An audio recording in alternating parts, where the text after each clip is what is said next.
시편 51편 14절부터 19절까지 말씀 함께 읽겠습니다. 하나님이여 나의 구원의 하나님이여 피 흘린 죄에서 나를 건지소서. 내 혀가 주의 의를 높이 노래하리이다. 주여 내 입술을 열어주소서. 내 입이 주를 찬송하여 전파하리이다. 주는 제사를 즐겨 아니하시나니 그렇지 않으면 내가 드렸을 것이라. 주는 번제를 기뻐 아니하시나이다. 하나님의 구하시는 제사는 상한 심령이라. 하나님이여 상하고 통회하는 마음을 주께서 멸시치 아니하시리이다. 주의 은택으로 시온의 선을 행하시고 예루살렘 성을 쌓으소서. 그때에 주께서 의로운 제사와 번제와 온전한 번제를 기뻐하시리니 저희가 숙소로 주의 단에 드리리이다. 아멘.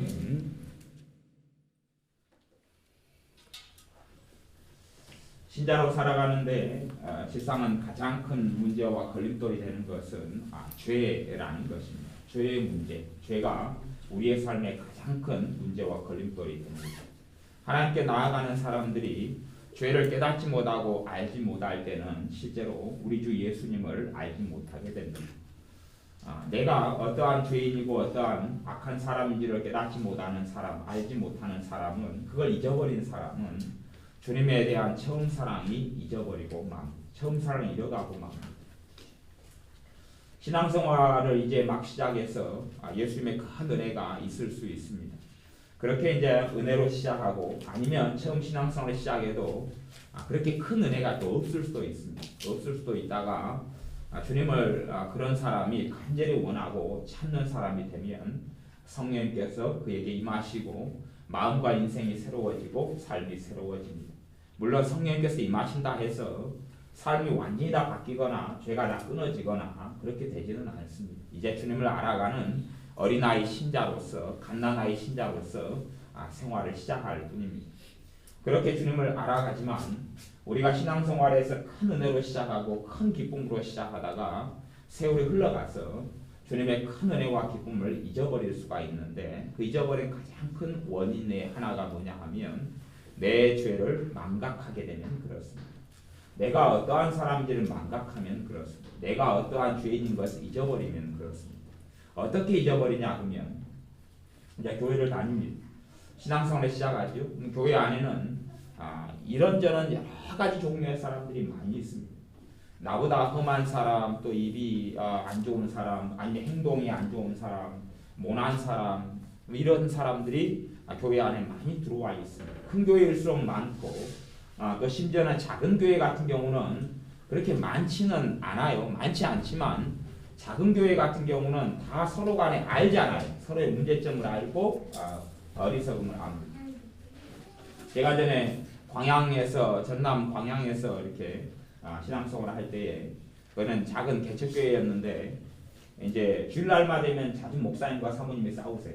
주일날만 되면 치고받고 싸우세요. 주일학교로 이제 맡고 있어서 주일날 되면 아침 일찍 가거나 토요일날 가서 아이들에게 전도하고 모이게 하고 그리고 다시 예배 한번 드리고, 주일날 또 아침 되면 아이들을 이제 옛날 자전거로 태워다 오고 그렇게 했는데, 아침 되거나 토요일날 되면 목사님 사모님이 신나게 싸우세요. 신나게 싸우셔서 작은 교회 안에는 거기에 목사님 사모님 사시는 방이 있었는데 주일 날 예배 드리게 되면 사모님이 이불을 뒤집어 쓰고 나오시지를 않으셔요. 그래서 사모님이 안 보이시면 크게 한번 싸우셨는가 보다. 목사님과 사모님 나이가 10살 차이가 나셨는데 하여튼 똑같은 분들이셨어요. 치열하게 많이 싸우셨어요. 정말 많이 싸우셨어요. 이게 성도님들이 이제 목사님 사모님이 항상 싸우는 모습을 보잖아요. 보면서 생각합니다. 주의 종이라 해서 아무것도 아니구나. 물론 뭐 직분을 맡는다 해서 그 직분이 우리를 변화시켜 주지는 않습니다. 어떤 특별한 경우는 직분이 그 사람을 만들어가는 경우도 있지만 그건 예외적인 경우고, 일반적으로 직분과 신앙하고는 별 상관이 없습니다. 뭐 한 장로님이나 아니면은 그냥 청년이 목사 안수를 받아서 목사님이 되었다 해서 신앙이 뭐 대단히 좋아진다거나 그런 일은 전혀 없습니다. 그런 일이 있다면 다 안수를 받아버려야죠. 하지만 그렇게 되지는 않습니다. 또 성도님이 선교사님이 됐다 해서 인생과 삶이 바뀌거나 주님을 깊이 아는 어떤 티켓을 받아는 것은 전혀 아닙니다. 신앙생활 하다 보면 작은 교회는 목사님의 문제, 모습, 사모님의 문제, 모습을 다 봅니다. 다른 집사님, 다른 성도님의 문제를 봅니다. 가까이 지내다 보니까 정말로 문제 많은 사람들을 보면서 이제 우리가 그 은혜를 상실해가고 잃어가기 시작하는 원인이 됩니다. 왜냐하면 가장 근원적인 죄들이 이제 생겨나기 시작하는데 우리의 삶 속에 문제들이 생겨나기 시작하는데 그 중에 하나는 내가 죄인임을 잃어간다는 것이 내가 죄인임을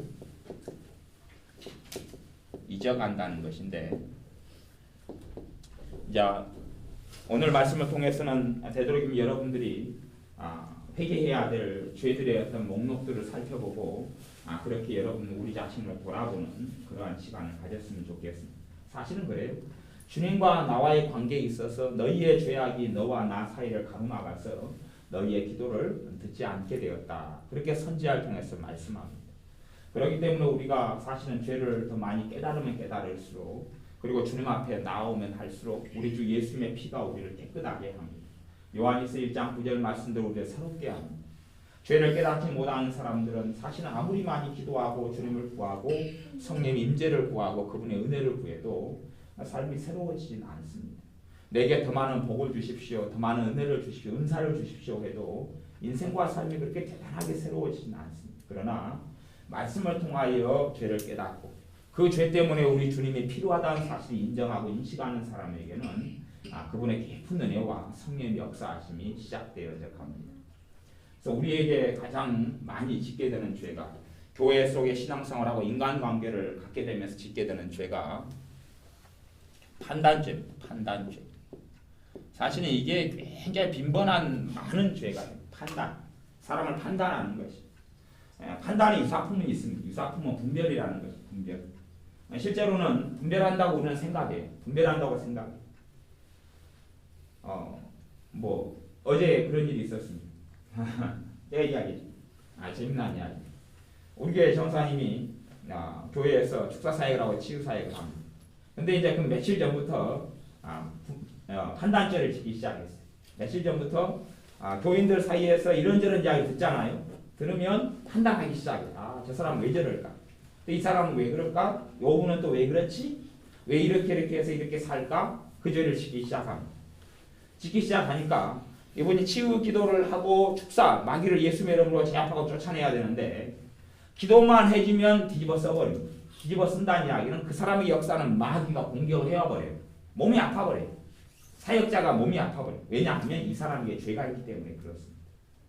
우리는 다 죄인이고 죄가 있지만 실제적인 삶 속에서 죄가 점점 생겨나면 생겨날수록 사역자는 특별히 영적인 사역을 하는 사람은 다 공격을 받아서 오히려 다른 사람에게 있는 질병이 그 사람에게 전이 돼가지고 그걸 영적 전이라 그러는데 그런 일이 벌어져서 특별히 축사 사역, 마귀를 쫓아내는 사역을 하는 사람들은 3년 정도 되면은 다 이렇게 중병이 들거나 아니면 아주 영적인 심각한 침체 속에 들어가거나 그런 일들이 아주 빈번하게 일어납니다. 자신의 죄를 돌아보지 않고 자신의 연약함을 돌아보지 않은 상태에서 그래서 수없이 많이 마귀가 공격할 수 있는 루트를 가진 사람, 통로를 가진 사람이 사역을 함부로 하게 되면서 문제를 많이 일으키게 됩니다. 심지어 안수도 마찬가지죠. 안수도. 저도 그렇게 그런 경우가 많이 있습니다.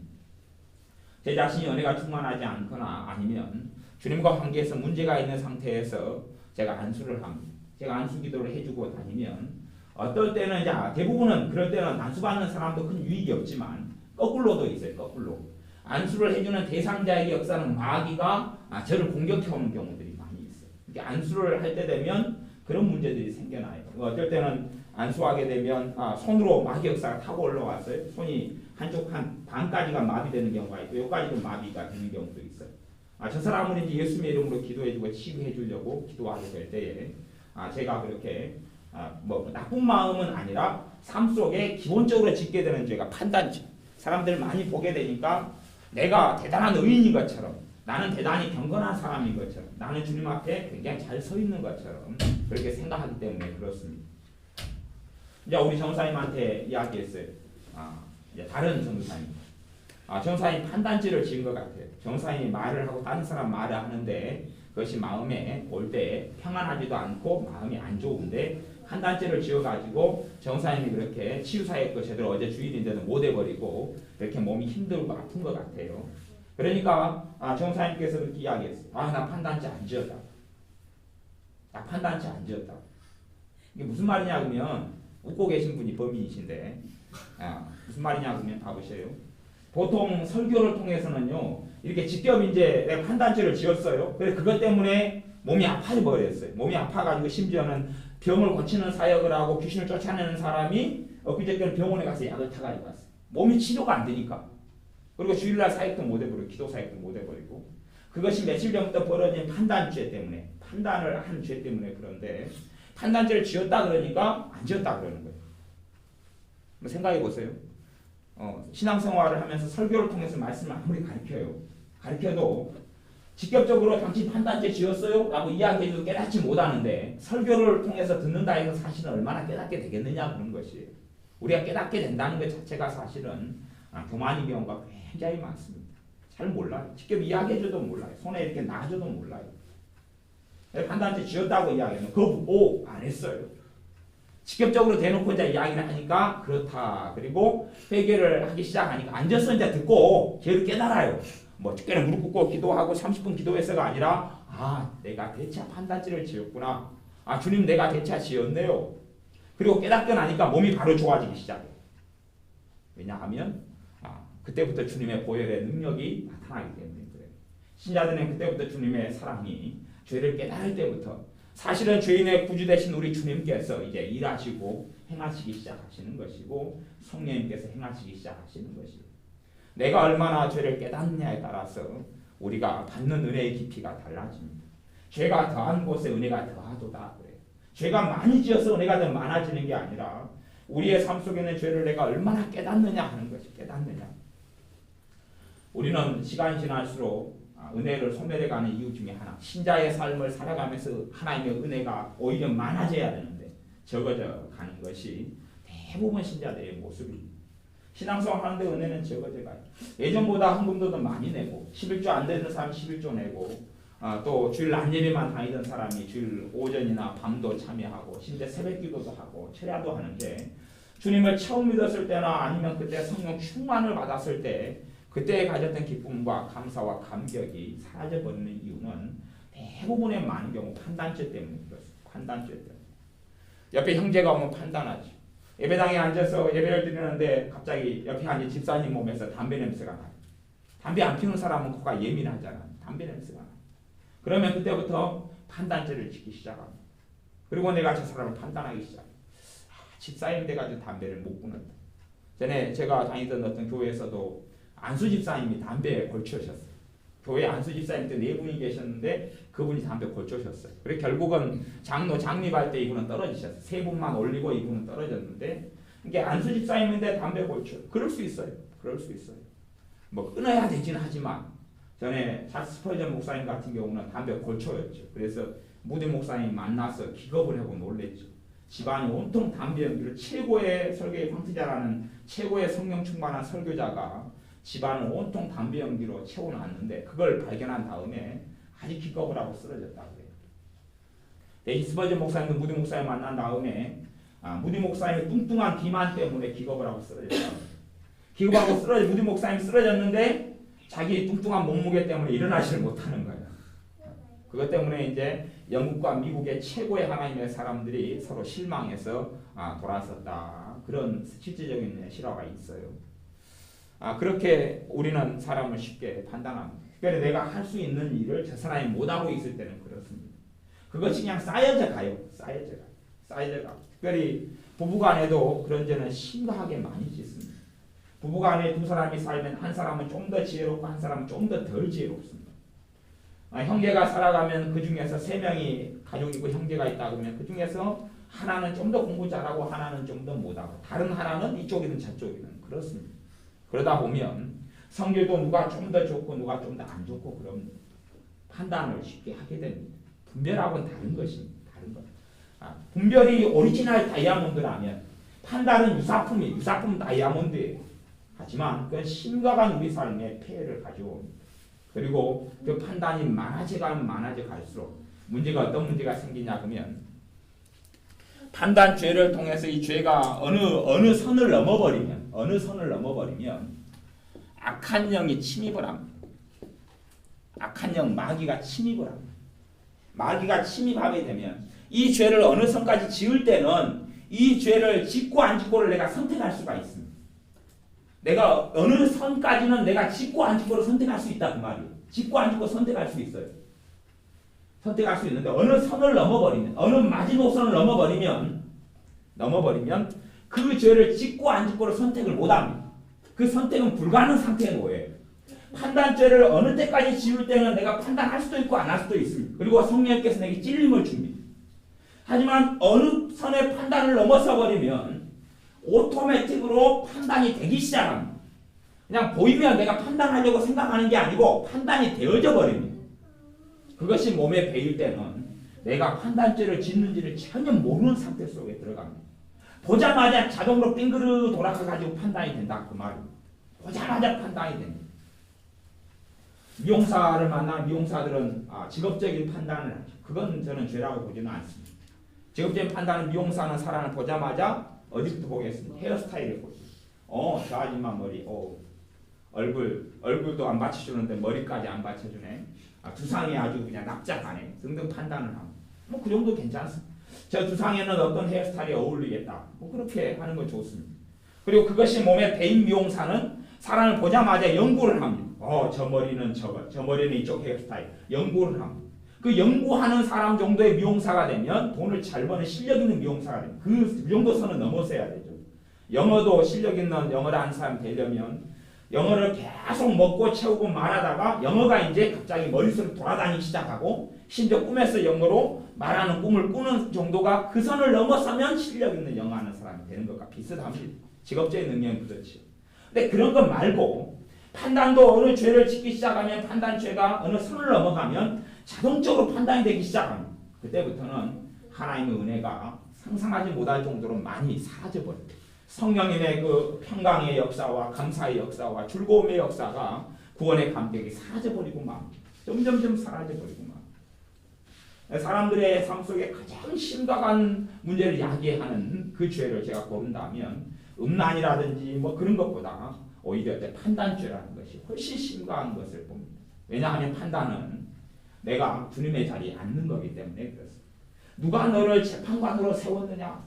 누가 너를 재판관을 세웠느냐? 내 종을 판단하는 자가 누구냐? 내 종이 앉고 일어섬이 내게 있는데 너희들은 누구가 한데 내 종을 판단하느냐?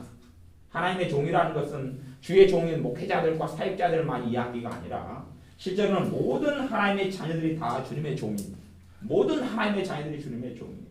근데 하나님의 사람을 판단하는 것이 봐보세요. 신앙생활을 하다 보면요. 저분은 나이가 70살이에요. 어떤 분은 70살이에요. 그런데 신앙적으로 영적 어린아이일 수 있잖아요. 나는 그냥 30살밖에 안 됐는데 저분보다 나는 영적으로 장성한 자일 수 있어요. 그러면 나는 나이에 비추어서 70살 된 분이 저것도 몰라? 하면 판단죄를 짓게 됩니다. 어린아이는 어린아이 것밖에는 먹지를 못합니다.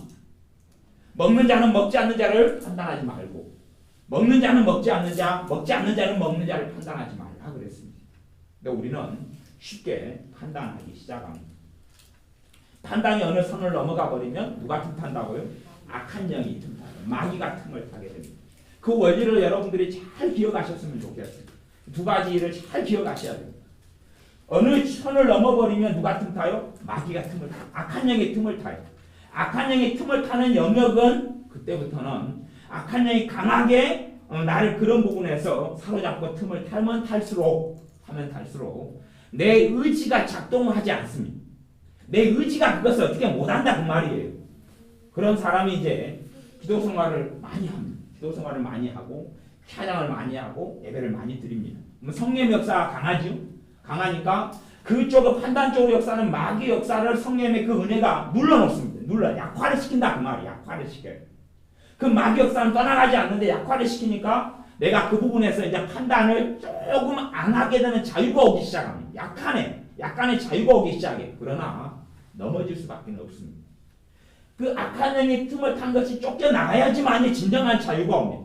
근데 우리의 삶 속에 죄를 통하여 역사하는 악한 영들은 우리가 죄를 많이 짓고 많이 쌓아놓은 것을 통하여 많은 종류의 악한 영이 역사를 합니다. 우리에게 들린 건 아니에요. 신자 안에는 주의 거룩하신 성령님이 내주하시고 우리 주님께서 내주하시기 때문에 신자 안에는 귀신 들릴 수가 없습니다.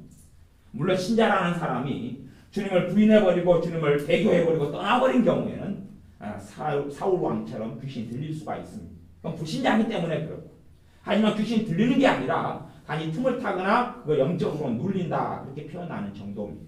강도는 다 다르지요. 어찌됐든 어느 선을 넘어가 버리면 틈을 탑니다. 제가 어떤 집사님 이야기를 하면 그 집사님은 나이가 뭐 한 40살 정도 됩니다. 근데 여분은 잘 살아요. 집이 잘 살아요. 남편도 아주 잘 살고 돈 많은 귀부인인데 이 여자 집사님에게는 고민이 있어요. 인생 평생의 고민이 있는데 손버릇이 안 좋다는 것이에요. 손버릇이 안 좋은 그것을 심심풀이로 친구들하고 중학생 때부터 좀 했대요. 몇 번. 심심풀이로 했다는 이야기는 뭐냐 하면 슈퍼마켓에 가면 가방에다 집어넣는 거죠. 몇몇 친구들 어울려가지고 가방에다가 문방구에서는 지우개를 집어넣고 연필을 집어넣고 그렇게 했어요. 그렇게 하다가 이제 좀 하다가 지나서 세월이 흘러서 이런 청년 때 예수님을 믿고 만났어요. 예수님을 믿고 만났어요. 근데 문제는 뭐냐 그러면 손버릇이 고쳐지지 않는 거예요. 손버릇이 고쳐지지 않아서 40살이 되고 나이가 들고 돈도 많고 또 자기 같이 본집도 잘 살았지만 자기 남편도 잘 사는 남편을 만나가지고 돈도 풍성하고 많은데 슈퍼를 한번 갔다 오면 자기 가방 속에가 알지 못하는 것이 들어가 있는 거예요. 슈퍼를 갔다 오면 자기 가방을 열어보면 사지 않은 스타킹이 거기가 나오고 거기에서 또 사지 않은 물품들이 나와요. 아이섀도우가 튀어나오고 열어보면 나오는 것이. 누구 손이 그랬어요? 자기 손이. 그분 손이 쓱 해가 집어넣는 거예요. 집어넣어요. 알면서 집어넣어요. 본능적으로 자꾸 집어넣는 것이. 그리고 그분은 또다시 회개합니다. 하나님 내가 왜 이랬을까요? 왜 내가 이렇게 믿는 기도하는 집사로서 이걸 고치지 못하지요? 왜 이걸 내가 못 고치지요? 다시 회개하고 돌이키고 회개하고 그리고 다시 마트를 갑니다. 손이 집어가지고 넣고 있어요. 물건을 집어가지고 넣고 있어요. 집어넣고 있어요. 이거 어떻게 하지? 그런 고민 속에 살아갑니다. 그러다가 알게 됩니다. 도둑질하는 악한 영이 침입을 했다는 사실. 그리고 도둑질하는 자기 손을 자기가 컨트롤하고 절제할 수 없다는 사실. 그 악한 영이 침입하기 전에는 도둑질하지 말라 라는 십계명의 말씀을 들으면 도둑질 안 할 수 있습니다. 하나님 말씀을 하고 법을 알면 도둑질 하고 안 하고를 내가 선택할 자유가 있습니다. 그 죄 가운데 파묻혀 들어가지 않았기 때문에. 그러나 도둑질을 어느 선까지 하게 되면 어느 선인지는 모릅니다. 근데 어느 선까지 때로는 어떤 사람은 5번이 되고 어떤 사람은 7번이 되고 어떤 사람은 20번이 되고 그 선이 사람마다 다르기 때문에 그걸 넘어가면 도둑질하는 악한 영이 틈을 타버립니다. 틈을 타버려요. 그 다음에는 이 손이 자기의 통제를 받지를 않습니다. 물론 도둑질도 그 악한 영의 강도가 약한 경우는 한 분야만 도둑질합니다. 한 분야만. 그러니까 그 영이 강해지면 분야를 넓혀가는 것을 저는 확인하고 많이 봅니다. 우리에게 꼭 필요한 건 뭐냐 하면 내가 어떤 일에 대해서 그 죄를 많이 짓지 않아서 악한 영이 틈타지 않은 경우는 말씀을 듣고 배우면서 하나님의 뜻이 뭔지 알아가서 그 죄를 안 짓는 삶을 살아가야 됩니다.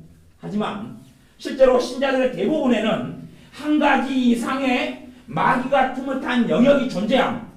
전체가 다 하나님의 나라가 아니라 사단에게 내어진 영토가 존재한다는 것이 그 영토를 어떻게 하면 점령해서 주님의 땅, 주님의 나라로 만들 것이냐 하는 거예요. 우리가 그 부분에 있어서는 반드시 아셔야 될 것은 내 의지로 해결이 안 된다는 사실이에요. 내 의지로 나를 고치려 해봐야 자책만 되고 절망만 되고 한탄만 돼요. 어떤 분은 만났는데 참 심각한 것이 저 같은 경우도 입장을 바꿔놓으면 너무 심각할 것 같아요. 나이가 50이 넘은 어떤 분이신데 믿음이 좋으세요. 좋은데 문제는 뭐냐 그러면 갑자기 길 걸어가다가 믿음이 좋은 집사님과 권사님과 그래요. 믿음이 좋은 분이에요. 좋은 분인데 금식도 하시고 자주 하시고 그런 분인데 길을 걸어가다가 갑자기 예수님에 대한 욕이 나와요. 누구 입에서요? 그분 입에서 나와요. 예수님에 대한 욕설이 나와요. 못 견뎌버리는 거예요. 이분은 못 견뎌. 저도 미치고 한 장 펄딱 뛰길 것 같아요. 그런 일이 벌어진다. 예수님에 대한 욕설이 갑자기 나와요. 그러다 자기 입을 막 치고 때리고 그러다가 다시 또 집으로 돌아가요. 그러다 또 다시 회개하고 기도해요. 돌아서서 또 또 일하다가 갑자기 설거지하는데 갑자기 예수님에 대한 욕이 나와요. 욕이 나와요. 어떤 젊은 친구는 청년인데 목사님 아들인데 예수님에 대한 욕이 나온대. 욕이. 그러니까 영어식으로는 예수님의 이름을 갖다가 영어로 하면 빌어먹을 그렇게 해가지고 쓰는 거예요. 미국에는 그렇게 한단 말이에요. 빌어먹을 그 말을 미국에는 이제 예수님 이름 지저스 크라이스트 그러는 거예요. 빌어먹을 것이 참 웃기는 미국이란 짬뽕의 나라지요. 근데 그걸 갖다가 이제 자기가 이 젊은 청년이니까 영어를 좀 해요. 영어를 하는데 자기 입에서 그 욕을 하는 영어 있잖아요. 예수님의 이름을 두려 찾는 그런 지저스 크라이스트가 아니라 욕하는 그것이 자기 입에서 튀어나오는 거예요. 욕하는 게 튀어나와. 그러니까 이 청년이 열정이 있고 뜨겁고 주님을 위해 살고 싶어하는 청년이 어떻게 할 바를 모르는 거예요. 이건 의지를 벗어나요. 뭐 때문에 그러냐 하면 어느 선을 죄를 짓고 난 다음에는 악한 영이 에베소 4장 말씀대로 틈을 타요. 너희가 분을 내되 해가 지도록 분을 풀지 말고 그렇게 말씀 아까 마이가 틈을 타지 못하게 하라 했던 대로 어느 선을 넘어가면 그럼 여러분들이 내가 어떤 선을 넘어가는 영역들은 내가 해결할 수 없는 영역이라는 거 아셔야 돼. 대신 본질은 뭐냐 하면 회개는 내가 해야 될 문제. 거기서는 내가 그 잘못을 고친다 하는 것은 사실 그 노력도 꼭 필요하긴 합니다만은 그 노력으로는 고쳐지지 않습니다. 고쳐지지 않고 마귀가 떠나면 돼. 마귀가 떠나가면 돼. 마귀가 떠나가면 돼. 마귀가 떠나가면 사실 간단한 문제예요. 우울증도 그렇습니다. 모든 우울증이 다 마귀로부터 기인한 건 아니지만 굉장히 많은 부분의 우울증은 마귀로부터 기인합니다. 우울증의 특징은 뭐냐 그러면 끊임없이 안 좋은 생각이 밖에서부터 들어온다는 사실이 끊임없이 안 좋은 생각이 안 좋은 감정이 계속 흘러간다는 것이 근데 그 사람은 생각하기를 그 안 좋은 생각과 감정이 자기 안에서 자꾸 솟아나오는 줄을 생각합니다. 그렇게 느껴지기 때문에 하지만 실제로 자기 안에서 안 좋은 생각과 감정이 솟아나오는 게 절대 아니에요. 밖에서 들어오는 거예요. 밖에서 들어오는 거예요. 왜냐하면 요한은 누가 계세요? 예수님의 사람은 안에가 주님이 계시거든요. 안에서 내 영혼 안에는 주님이 계시기 때문에 안에서 솟아나오질 않아요. 안에서 나오는 게 아니라 밖에서 들어오는 거예요. 밖에서 들어오는 걸 이 사람은 생각 안에서 솟아나온다고. 그래서 자꾸 억눌려 그래. 하지만 억눌려지지 않아요. 우울한 것은 그건 천국에 있는 게 아닙니다. 우울한 것은 지옥에 있는 것이. 뭐 어느 때 이제 찾아보면 어떤 사람은 초등학교 때 아버지가 돌아가셨어요. 아버지 돌아가셔가지고 정말 어두운 생각이다. 어두운 생각. 아버지가 없는 그 비참한 삶. 또 아버지와 특별히 끈끈한 사랑으로 연결되어 있는 이런 경우여서 그런 아들인가 되어서 아버지가 돌아가시니까 그 허전한 허무함 때문에 어린아이가 학교만 갔다 오면 계속 마루에 쭈그리고 앉아서 울고 서글퍼하고 쓸쓸해하고 그랬어요. 1년 이상은. 대부분은 사실은 아이 때는 일찍 잊어버리는데 안 그랬어요. 저도 초등학교 6학년 때 아버지 돌아가셨는데 그렇게 오래 가지는 않았던 것 같아요. 근데 그 아이는 그렇게 했어요. 그러면서 악한 영이 침입을 해버린 거예요. 그 다음에는 끊임없이 우울함이 찾아와요. 우울함이 찾아오기 시작하면 함께 공존하는 게 뭐냐 하면 두통이 찾아오고 두통. 머리가 항상 아파요. 묵직하고 무겁고 아프고 그리고 마음이 괴롭고 그리고 우울이 계속 찾아와서 이 마귀 역사가 나타나기 시작하면 마음에 번뇌가 와요. 해결하는 방법은 간단하죠. 두 가지죠. 하나는 우울이 죄라는 것을 반드시 깨달아야 돼요. 우울이 죄라는 것을 깨달아요. 그게 죄가 아니면 천국에가 있을 거예요. 가면. 하나님께 선물로 성령의 9가지 열매 중에 하나가 우울이 있을 거예요. 사랑과 우울과 화평과. 우울이 없으면 죄예요. 하나님의 자녀는 너희는 기뻐하라. 뭐 우울하면 반대되죠? 그게 죄예요. 죄. 죄라는 걸 깨닫지 못하면 회개하지 못하죠. 그 죄를 끌어안고 우리 주님께 나아가지 못해요. 회개하는 게 첫 번째. 그리고 내 힘으로 통되지 않는 부분은 악한 영이 침입했기 때문에 쫓아내면 되는 것이에요. 두 가지죠. 하나는 회개고 쫓아내는 것이에요. 회개고 쫓아내는 것이에요. 두 가지. 사실은 별로 그렇게 어렵거나 복잡한 게 아니에요. 우리의 삶에 죄를 깨닫게 되기 시작합니다. 하나님의 은혜가 내 삶 속에 곳곳에서 나타나요. 사실은 가장 심각한 문제는 뭐냐고. 가장 심각하게 하나님의 은혜가 소멸되고 없어져 버린 사람은 죄가 뭔지 모르는 사람이에요. 죄가 뭔지 모르는 사람은 실제로 하나님의 은혜의 손이 떠났다 이렇게 극단적으로 말하지는 못하지만 그러나 정말로 주님에 대한 그 은혜와 사랑과 감격이 거의 사라져버렸다 이렇게 말할 수 있어요. 성령님의 가장 기본적으로 우리에게 오셔서 하시는 일은 죄를 깨닫게 하시는 일이기 때문에 그래요. 죄를 깨닫게 하시는 일. 죄를 깨닫게 하는 일이 가장 큰 성령님의 사역 중에 하나예요.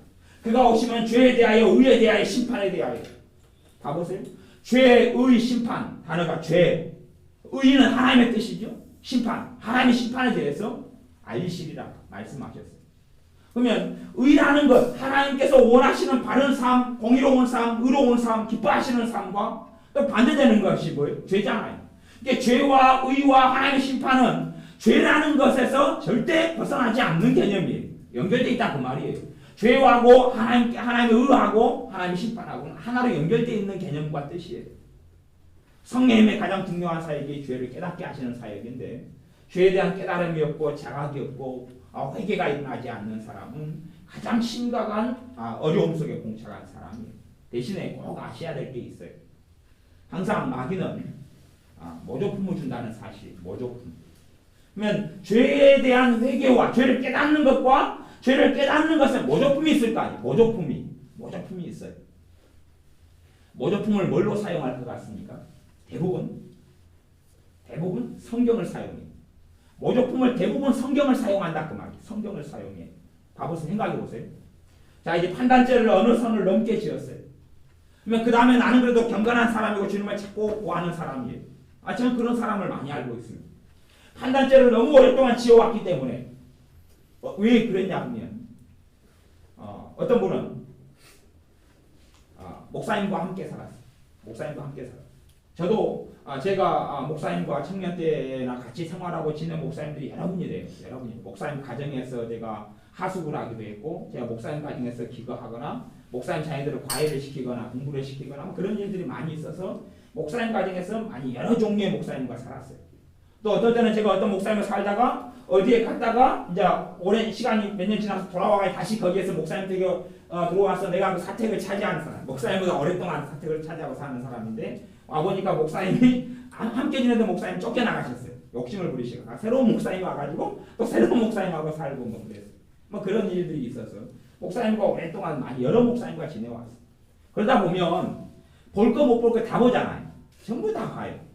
특별히 안 좋은 사람과 함께 오랫동안 지내는 사람은 보기 시작이에요. 분명히 그것이 명백히 잘못이잖아요. 명백히 문제잖아요. 명백히 문제예요. 우리 기도원 원장님 같은 경우도 전에 교회를 92년도에 하나를 개척했어요. 그 다음에 또 이제 2000년 넘어서 교회를 이제 저랑 함께 또 개척하시고 그랬지만 교회를 개척을 91년도에 하시면서 목사님과 그 전도사님 때 29살 된 그런 정사님하고 만나서 교회를 개척했어요. 처음에 했을 때는 그분이 사역을 잘 하셨어요. 잘하고 정말 열심히 있어서 밤 12시까지도 신방을 다니시고 열심히 전도하시고 그러셨어요. 근데 이제 문제가 그분들이 정말 어렵고 힘들게 많이 살아오셔가지고 돈에 대한 욕심이 굉장히 심하다는 사실. 돈에 대한 욕심이 심해서 신방에서 헌금을 이렇게 신방 헌금을 내놓으면 목사님 신방 헌금 내 거다고 다 챙겨가셨어요.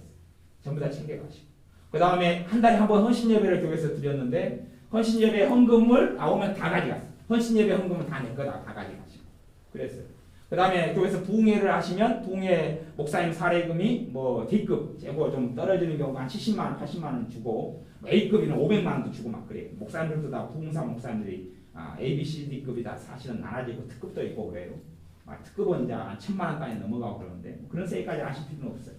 어쨌든 목사님이 와서 사례금을 받고 가면 똑같은 사례금을 나도 고생했으니까 주라 그랬어요. 그리고 이제 받고 지내셨어요. 그러니까 우리 정사님이 함께 이제 기동 원장님 정사님이신데 사역을 하다 보니 같이 개척해가지고 사람도 다 정사님이 대부분 전도한 사람들이고 그렇게 해서 목사님 데려다가 같이 사역하는데 신방을 가면 헌금을 다 챙겨놓고 다 집어넣고 그리고 욕심을 다 부리고 탐욕을 다 부리고 그걸 이제 보면서 무슨 죄를 끼치기 시작하겠어요? 아니 그게 잘못된 거잖아요. 명백하게 잘못된 거예요. 운전 못하는 사람을 교회에서 돈 들여가지고 운전면허 가르쳐요. 갖고 교통사고를 해요. 그럼 돈을 또 물어주고 또 사고를 치고 또 이 사택은 기름을 갖다가 한국에는 좀 미국하고는 다르게 이상한 병이 있어서 목사님이 쓰는 기름값을 누가 다 대요? 교회에서 다 대잖아요. 월급하고 다르게. 그래서 다 대요. 그러니까 교회에서 사택을 얻어서 기름을 떼주니까 목사님 사모님이 절제하지 않고 기름이 어마어마하게 나오도록 다 24시간 불가동을 해버려요. 이제 개척교회가 한 3년 지나니까 한 100명 이렇게 빨리 부흥했어요. 그러니까 어마어마하게 불가동을 하니까 사택 유지 관리비가 어마어마하게 나와요. 당시에 또 핸드폰이 그때는 꽤 비싸가지고 막 많이 비쌌어요. 근데 핸드폰을 사가지고 그 핸드폰 요금도 이제 교회에서 내게 하고 교회에서 내니까 핸드폰을 어마어마하게 써가지고 돈이 막 하여튼 상상하지 못하게 많이 나오게 만들어. 그러니까 그런 걸 이제 옆에서 보고 있으니 무슨 죄를 짓겠어요? 판단, 그거 잘못했잖아요. 그거 명대가 잘못했잖아요. 판단을 해요. 판단. 우리 원장님 판단을 해요. 여러 가지가 있지만 판단을 해요. 그리고 그래서 어쩔 때는 충고해요. 목사님 그러면 안 됩니다. 그럼 목사님과 싸워가지고 헌신예배 헌금을 목사님이 가져가던 것은 그건 안 됩니다. 못 가져가게 하고. 그렇게 했어요. 못 가져가게 하니까 목사님이 이제 헌신예배를 안 드려버려요. 수입이 안 생기니까. 그렇게 하니까 얼마나 판단해야 돼요. 이 양반 이거 참 이거 어떻게 하냐? 어떻게 하냐? 문제가 계속 생겨나는 거예요. 그리고 한 3년 지나니까 우리 원장님은 중병이 들어. 사실은 우리 원장님, 우리 조사님은 그렇게 악하거나 문제가 있거나 그러진 않아요. 그리고 이런 마귀를 쫓아내고 사역을 하고 기도원, 교회도 도왔지만 기도원을 또 따로 세워가지고 기도원 사역도 또 오래 하셨고 그래요. 근데도 봐보세요. 안 좋은 만나가지고 판단을 해요. 판단을 하고 그러다 보니까 중병이 찾아와요. 아무리 상대적으로 두 사람 가운데 한 사람이 옳고 한 사람이 틀리고 그 판단은 정당한 판단처럼 보이더라도 죄라는 사실이에요. 정당한 판단처럼 보이더라도 그게 반드시 죄라는 사실이에요. 그건 죄예요. 내가 잘못된 것을 지적을 하는 그것은 숨은 사람보다 낫다고 했어요. 잠언에 잘못된 걸 견책하고 책망하는 것 숨은 사람보다 낫다고 했어요. 그러니까 우리가 다른 사람의 잘못된 것을 보고 죄를 안 지으려면 지혜롭게 기도하는 가운데 차라리 이야기해버리는 게 나아요. 지혜롭게 그냥 왜 그렇게 요건 잘못됐다. 이건 좀 고쳐라. 이야기하는 게 나아요. 근데 판단은 뭐냐 그러면 어디에서 시작하냐면 혼자 속으로 시작해요. 속으로. 하나님은 그 사람의 중심을 보셔요. 우리의 마음을 보셔요. 중심을 보시기 때문에 내 안에서 해가지고 이야기를 안 하면서 그 사람의 지었던 잘못된 행동을 내가 테이프를 돌려서 되새김질을 해요. 지난번에 또 저렇게 했는데 또 이번에는 또 어떻게 할까? 되새김질을 해요. 이런 죄가 판단죄가 사실 심각한 게 뭐냐고 왜 이 죄를 제가 첫 번째로 이야기하냐면 판단죄의 본질은요 교만이기 때문에 그래요. 교만. 판단죄의 본질은 교만이기 때문에 내가 하나님 자리에 앉는 것 이상 최고의 교만이 어디 있습니까? 내가 의로운 재판관의 자리에 앉아서 누구를 정죄하고 판단하는 것. 아무리 약한 죄인이라도 우리는 동일한 죄인의 자리에 있을 뿐이지. 그리고 동일한 죄인의 동료로서 그 사람을 세워주고 또 그 사람을 바른 길로 가도록 조언해 줄 수 있는 그러한 동역의 관계에 있을 뿐이지 우리가 그 사람이 왕도 아니고 재판관도 아니거든요. 내가 바른 자리에서 그 사람을 돕고 세우는 것은 하나님이 너무 기뻐하지만 혼자서 생각하고 판단하고 자로죄고 나만의 자를 만들었어.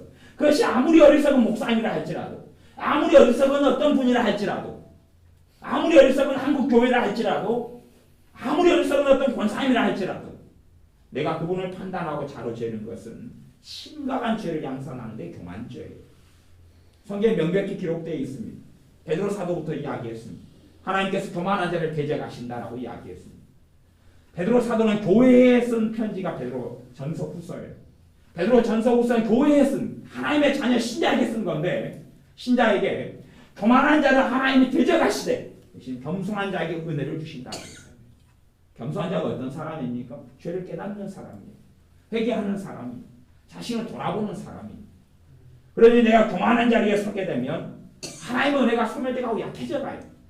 교만하면 교만할수록.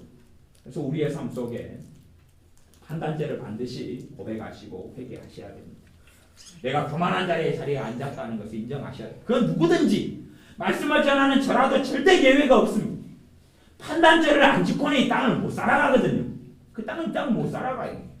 부부간에 살면서 서로 부부가 믿는 집사님 부부인데 아니면 권사님 장로님 부부인데도 같은 주님을 섬기고 같은 하나님을 섬기고 같은 성경을 믿고 같은 찬양을 부르고 살아도 마음이 맞지 않고 뜻이 맞지 않는 경우는 그 가운데 파헤쳐 들어가면 죄 때문에 그렇습니다.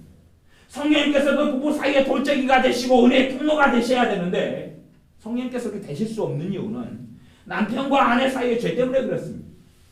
죄 때문에 그런데 문제는 뭐냐 하면 판단죄 때문에 그렇습니다. 제가 아는 어떤 남자 집사님은 믿음이 굉장히 좋으셔요. 근데 아내는 아주 그냥 아니에요. 여자분은 신앙이 전혀 없어요. 그리고 어쩌다가 한번 남편이 예배당에 가주라 그러면 주일 안 예배 어쩌다가 한 달에 한 번이나 가줘요. 근데 이 남자분은 진짜 믿음이 좋아요. 진짜 정말 믿음이 좋습니다. 기도 생활도 많이 해요. 와, 역시 남자로서 저렇게 믿음 좋은 사람 찾기 어려운데 정말 귀한 분이다. 사실 남자들은 믿음 좋은 사람 찾기를 정말 어렵습니다. 근데 그분은 정말 믿음이 좋고 귀해요. 그리고 이 남자분은 아내를 위해서 아내가 변화되기를 정말 오랫동안 기도해 옵니다. 하지만 이 남편 집사님의 기도에 하나님 응답하지 않습니다. 왜냐하면 만나서 대화를 좀 제가 해보니까 이분에게는 누구에 대한 판단이 가득해요? 자기 아내에 대한 판단이 가득해요. 아내에 대한 판단이 가득해요. 아내는 그렇게 이야기하죠. 정상은 아니에요. 그러면서 왜 그렇게 종교에 빠질 필요가 있느냐? 그냥 하나의 종교니까 어쨌든 한번 가주면 되지. 왜 이렇게 밤낮 없이 쫓아다니면서 밤낮 없이 설교 테이프 듣고 그렇게 막 하느냐? 그럴 필요 없잖아. 하는 것이. 당연히 그건 틀린 이야기죠. 어떻게 주님께 빠지는 것이 이상한 광신적이 된단 말입니다. 그건 아니에요. 하지만 그것을 듣고 이제 이 여자 정말 잘못 만났다. 이 여자 같은 여자를 만나서 내가 왜 이렇게 고민하냐. 그리고 이분은 점점점 지옥 같은 삶으로 들어갑니다. 제가 직접 이제 그분한테 들었어요. 그분이 그렇게 이야기하시대. 회사에서 일을 다 마치고요. 집을 간대요. 집을 가면 정말로 지옥에 들어가는 것 같아요. 지옥으로 한 걸음 한 걸음 지옥의 그 속으로 불구덩이 속으로 들어가는데 아파트 문 앞에 이제 서면 쿵탁쿵탁쿵탁 그리고 불안하고 그냥 미칠 것 같아요. 그리고 지옥에서 이제 지내다가 다음날 아침 되면 살아나와서 엉금엉금 기어가지고 회사로 간대요. 그러면 이제 회사에 자리에 앉으면 살 것 같아요. 다시 회사가 끝나는 시간 되면 우리가 거꾸로죠. 지옥에 들어가는 같은 기분으로 집으로 들어간대요. 왜? 그분에게 주님의 은혜가 없고 그분은 주님을 찾는 분의 도구가 없냐 그러면 판단죄 때문에 그렇습니다. 판단죄 때문에 그래요. 그분의 기도가 왜 아내를 사랑하는 기도가 아내가 변화되기를 위해서 하는 기도가 왜 응답이 없냐? 판단죄 때문에 그래요. 내가 그보다 대단한 의로운 자리에 서게 되면 내가 그보다 더 나은 자리에 서게 되면 하나님께 우리가 섬기는 하나님은 구원의 하나님이시고 은혜의 하나님이고 긍휼과 자비를 베푸는 하나님이시지만 공의의 하나님이라는 것을 잊지 말아요. 우리가 섬기는 하나님은 공의의 하나님, 의로우신 하나님이에요. 의로우신 하나님 앞에 내가 판단으로 죄를 많이 지으면서 내 형제와 가족과 남편과 아내를 위해서 드리는 기도가 이렇게 응답될 수가 없어요. 응답될 수가 없어요. 가장 심각한 죄가 사실 가장 빈번한 죄가 판단죄인 것을 봅니다. 교만죄예요. 교만의 한 얼굴이에요. 교만의 한 얼굴. 겉으로는 겉으로는 판단이 굉장히 지혜로운 사람처럼 보여요. 굉장히 지혜로운 사람. 하지만 차라리 미련한 것이 훨씬 낫습니다. 굉장히 지혜롭게 보여서 판단하고 사람을 말하고 또 재고 자기만의 잣대를 가지고 사람을 바라보고 죄입니다. 하지만 그런 사람이 주의 종이면 하나님께서 쓰임받는 그런 길을 가지지 못합니다. 우리의 삶 속에 내게 가장 해로울 때는 차라리 그런 것입니다. 나보다 의롭고 나보다 바르고 나보다 성령 충만하고 나보다 기도를 많이 하고 나보다 말씀을 잘하는 사람이 있으면 그냥 열등감을 가질 거예요. 차라리 그것이 훨씬 배배가 낫다고 말이에요. 나보다 못난 사람, 나보다 못한 사람, 나보다 부족한 사람을 가지고 있으면 그 다음에는 그때부터 판단죄를 계속 짓게 될 수가 있어요. 내가 지혜롭고 똑똑하면 똑똑할수록 솔직히 여러분이 하루에 기도 생활을 1시간씩 한다고 쳐요. 1시간씩 여러분 기도 생활해요. 기도 생활을 하면 할수록 은혜가 강해지죠. 대부분은 그렇습니다. 대부분은. 근데 다 그렇진 않아요. 기도 생활을 많이 해도 많이 할 때나 적게 할 때나 차이가 없는 경우도 꽤 있습니다. 꽤 있다는 이야기는 제 개인적인 생각에는 50% 안쪽 앞바닥이에요. 그러니까 이야기하자면 두 사람이 기도 생활을 지금보다 한 2배, 3배로 많이 해요.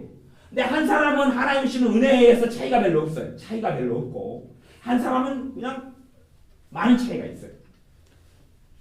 기도 생활을 많이 하는데 차이가 있는 사람과 없는 사람. 이게 상식적으로는 기도 생활을 내가 10분 하고 살다가 일주일에 10분 하다가 하루에 30분씩 하면 하나님의 그 사랑과 은혜와 복음의 권능을 훨씬 많이 누리는 것은 정상이에요. 정상인데 실제적으로는 안 그래요. 실제로는 기도 생활을 거의 안 하고 살다 기도 생활을 많이 하는 사람의 경우에 있어서 주님의 은혜나 사랑과 자비가 많아지느냐 할 때는 별로 안 그래요. 제가 실제적인 이야기를 하는 건 별로 안 그래요. 이유는 뭐냐 하면 회개가 제대로 안 됐기 때문에 그래요. 죄를 깨닫지 못하기 때문에 단지 기도의 필요성을 느껴서 기도를 할 뿐이지 내가 주님 앞에 죄인으로 서서 나아가지 않기 때문에 그래요. 내 주 예수님의 영원하신 피가 지금도 내게 필요하다는 사실을 깨닫지 못하고 알지 못하기 때문에 그래요. 그래서 단지 내가 여러 가지 기도 제목을 가지고 기도하는 것에 익숙해져서 그래서 나아갈 뿐이에요. 이게 기도 생활 어떤 부분에는 종교적인 기도 생활. 제가 전에 알던 천주교 수도사가 하나 있는데 그 수도사는 밤새워서 기도해요. 밤새워서 기도해요. 제가 그 수도사한테 성경책이 많이 있어서 공동 번역이 많이 있어서 옛날에 한 20년 전에 야, 니 나한테 책 좀 몇 권 공동 성경책 내놔라. 공동 번역 성경 번역이 참 잘 돼서 내가 읽어야 되니까 한 3권 내놔라. 내가 빼트라 왔어. 아니 보는 거 내라 그거 좋다. 내라 그리고 빼트라 왔어. 내가 그때 새번역 성경 나올 때인데 그때 같이 읽고 막 성경 연구하고 그랬어요. 근데 그 친구는 기도를 많이 해요. 수도사니까 기도를 많이 해요. 많이 하지만 주님 만나는 건 별로 상관이 없어요. 왜냐하면 그가 가지고 있는 종교성으로 기도해요. 종교성으로. 남녀호랑개교 하는 분들은 하루에 4시간만 자고 남녀호랑개 주문을 20시간 외웁니다. 20시간 외워도 종교성이에요. 교회 나와서 전능하신 아버지 하나님께 우리 주 예수님께 기도하는 게 아니라 그냥 이름은 예수님께 기도하고 이름은 하나님께 기도하지만 종교성으로도 얼마든지 기도할 수 있어요. 하지만 진실로 기도하는 사람은 생각이 변하고 삶이 변합니다. 생각이 변하고 삶이 변해요. 근데 기도를 하면 할수록 은혜가 많아지고 주님의 기쁨이 커져야 되는데 그렇지 않는 이유는 죄를 깨닫지 못하고 알지 못하고 기도하기 때문에 그래요. 하나, 죄를 깨닫고 알고 기도하는 사람들은 그분의 은혜 속에 들어가게 됩니다. 우리의 삶 속에 판단하는 죄를 회개해야 됩니다. 오늘 읽었던 성경의 본문을 한번 봐보겠습니다. 거기에는 다윗이 범죄한 다음에 하나님께 드렸던 회개의 기도가 나옵니다. 14절에는 하나님의 나의 구원의 하나님의 피 흘린 죄에서 나를 건지소서. 피 흘린 죄에서 나를 건져달라. 자신의 심각한 죄를 깨닫고 알고 하나님께 나아가는 겁니다. 16절에는 주는 제사를 즐겨 아니하시나니 그렇지 않으면 내가 드렸을 것이라. 주는 번제를 기뻐 아니하시나이다. 번제나 제사는 하나님이 만든 것입니다. 그러니 하나님께서 번제나 제사를 안 기뻐하실 일은 없어요. 하지만 그냥 종교적으로 습관적으로 드리는 번제나 제사가 하나님께는 의미가 없다 그런 이야기입니다. 다윗이 우리아를 살인해 죽이고 바세바를 간음한 다음에 왕이니까 얼마나 많은 재물이 많겠습니까? 왕이니까 양도 송아지도 염소도 어마어마하게 많을 것입니다. 1000마리 10,000마리도 바칠 수 있을 것입니다. 하지만 그렇게 하지 않는 이유는 그것 가지고는 안 되는 것을 깨닫고 알기 때문에 그렇습니다. 그래서 다윗이 51편 17절에 하나님의 구하시는 제사는 상한 심령이라. 하나님이여 상하고 통회하는 마음을 주께서 멸시치 아니하시리이다. 하나님이 구하시는 참된 제사가 무엇이냐? 상한 심령이다. 그렇게 하나님께 고백합니다. 하나님이여 상하고 통회하는 마음을 주께서 멸시치 아니하시리이다. 주의 은택으로 시온의 선을 행하시고, 은택은 은혜란 말이에요. 은혜. 상하고 통회하는 심령을 가진 사람에게 은혜가 나타나요. 우리는 특별히 내 남편과 아내와 살 때는 조심해야 됩니다. 남편과 아내가 불신자일 때는 더 조심해야 됩니다. 왜 조심해야 되냐 하면 우리는 점점 신자로 살아가다 보면 하나님의 말씀을 알게 돼요. 이렇게 살아야 되고 저렇게 살아야 되고 알게 됩니다. 그리고 주님을 사랑하는 사람은 어떤 사람은 빠르게든 느리게든 조금씩 변해갑니다. 변해가는데 불신자와 안 믿는 남편이나 아내와 살고 있는 경우는 그가 안 변하고 있는 것을 봅니다. 나는 주님께 더 기도하려고 그러는데 그 사람은 골프장을 향해서 나아가고 아니면 노래방을 향해서 가고 그렇게 다른 길을 걸어가니까 쉽게 판단하게 되는 그런 문제가 생겨납니다. 그리고 그 사람이 변화되게 기도하지만 사실 판단죄를 멈추지 않는 변화되지 않습니다. 근데 판단죄를 어느 선까지 지어버리고 난 다음에는 자동적으로 판단이 된다 그랬습니다. 그래서 회개하면서 마귀 역사를 쫓아내야 됩니다. 회개하면서 악한 영의 역사를 쫓아내야 됩니다. 전에 제가 우리 교회에서는 일단은 제가 꽁돌 1인자, 꽁돌은 공깃돌 5개짜리 아이가 하는 게 있죠.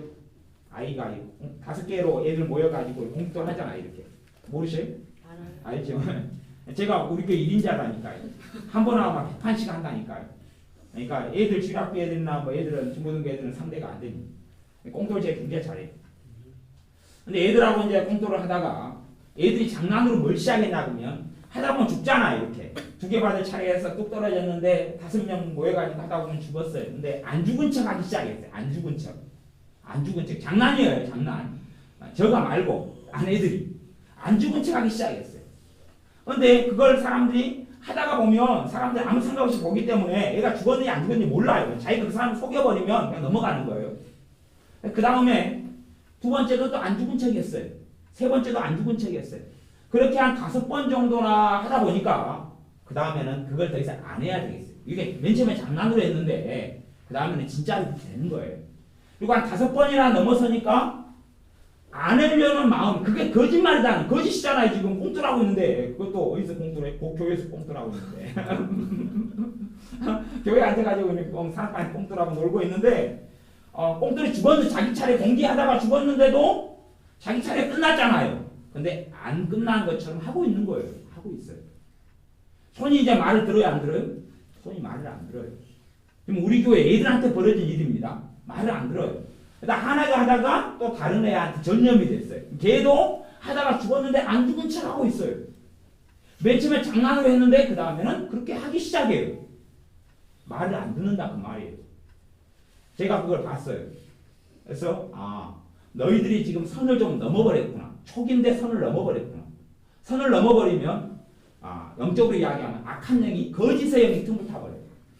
거짓의 영이 틈을 타가지고 그때부터는 자동적으로 일어나기 시작해요. 악한 영의 삶 속에 뿌리는 안 내렸지만 이미 그 아이 스스로 이걸 벗어날 수가 없어요. 벗어날 수 없는 걸음을 시작했어요. 안 된다 그 말. 통제가 안 되는 것이에요. 사실은 간단해요. 거짓을 하고 속였던 것을 회개하고 예수 이름으로 거짓의 영을 쫓아내면 돼요. 근데 그렇게 하기 전까지는 계속 속이는 게 나타나요. 그리고 속이게 된다 그 말이에요. 이 단순한 아무것도 아닌데 그리고 이제 그렇게 거짓성이 한번 들어와 버리면 그 다음에 그것이 삶 속에 다른 작용을 해버려요. 하지만 내 의지의 조정을 받지 않아요. 그냥 마귀는 나를 죽이고 멸망시키려고 내 삶에 침투해 온 거지 나의 종이 되려고 온 게 아니기 때문에 마귀 역사는 내 말을 듣지 않아요. 봐보세요. 여러분의 마음속에 있는 어떤 감정이나 생각이 여러분의 통제와 지배를 받으면 그거 누구 거예요? 여러분 거예요. 하지만 내 감정이나 의지가 통제가 안 되면 내 것이 아니다 그 말이에요. 아까 어떤 집사님이 또 권사님이 길 가다가 예수님에 대한 욕이 나왔다. 청년도로 욕이 나왔어요. 그러면 그분은 하고 싶겠어요? 안 하고 싶겠어요? 안 하고 싶죠. 어떤 신자가 미치지 않고서야 예수님에 대한 욕을 길 가다가 할 수가 있냐 그 말이에요. 그러니까 그분은 사람과 만나는 게 두려워요. 왜냐하면 어떨 때 그렇게 한 적이 있거든. 사람과 만나서 이야기하다가 불신자들 앞에서 자기도 모르게 욕이 튀어나왔고 예수님에 대한 욕이. 근데 그것이 좀 튀어나오다가 입을 막 막았어요. 자기 손으로. 그러니까 그 끔찍한 경험을 해서 사람과 함께 있다가 언제 자기 입에서 예수님에 대한 욕설이 튀어나올 줄을 상상이 안 되니까. 그건 마귀가 틈을 탄 거예요. 근데 그런 것은 정말 그냥 드러난 심각한 일이지만 그렇지 않은 일도 또 굉장히 많다는 것을 아셔야 됩니다. 그렇지 않은 일이 굉장히 많다는 것. 그래서 그 죄 중에서 판단죄를 회개하시고 이제 제가 기본적인 그런 여러분이 회개해야 될 죄들을 목록을 이야기해 드릴게요. 짧게 또 다음 시간에도 계속 이어질지 어쩔지는 모르겠는데